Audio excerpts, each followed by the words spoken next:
LMIS, l'école française. Bonjour, la leçon d'aujourd'hui s'appelle les composés chimiques. Premièrement, on doit définir la valence. La valence, c'est le nombre d'électrons perdus ou gagnés ou partagés par l'atome durant la réaction chimique pour saturer la couche externe. Par exemple, le sodium, sa distribution 2, 8, 1, il a un électron dans la couche externe. Puisque le sodium va perdre un électron, alors sa valence égale à 1. Et le chlore, il a une distribution 2, 8, 7. C'est un non-métal qui a 7 électrons dans la couche externe, alors il a tendance à gagner un électron, donc sa valence égale à 1. Deuxièmement, le radical.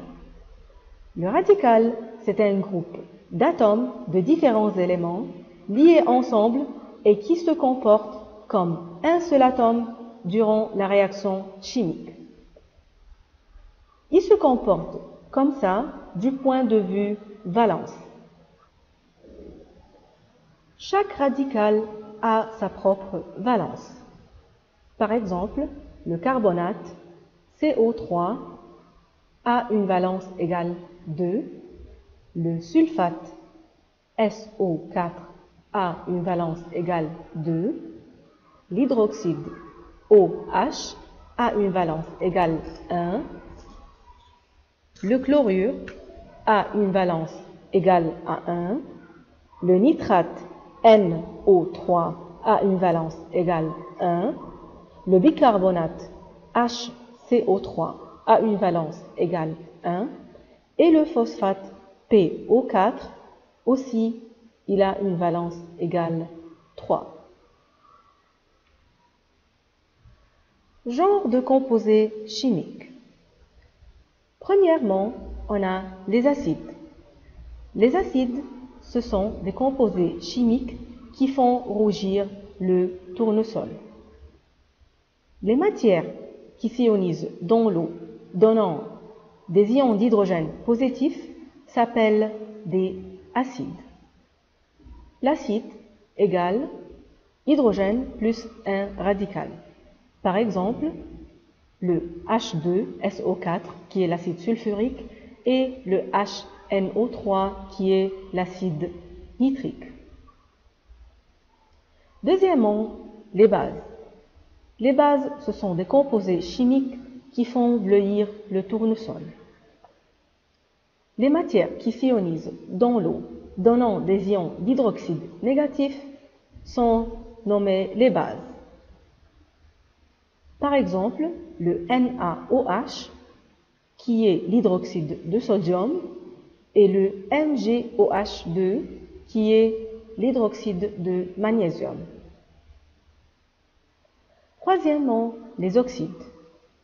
Les oxydes sont formés par un métal ou un non-métal plus de l'oxygène. Par exemple, le Na2O, qui est l'oxyde de sodium, et le CO2, qui est le dioxyde de carbone. Quatrièmement, les sels, ce sont des composés qui résultent de l'union entre un ion positif et un autre négatif, sauf l'oxygène. Les sels se trouvent parmi les constituants de l'écorce terrestre ou dissoute dans l'eau. Par exemple, le NaCl et le CaCO3. Le NaCl, c'est le sel de cuisine, qui est en chimie nommé le chlorure de sodium, et le CaCO3 qui est le carbonate de calcium.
Merci.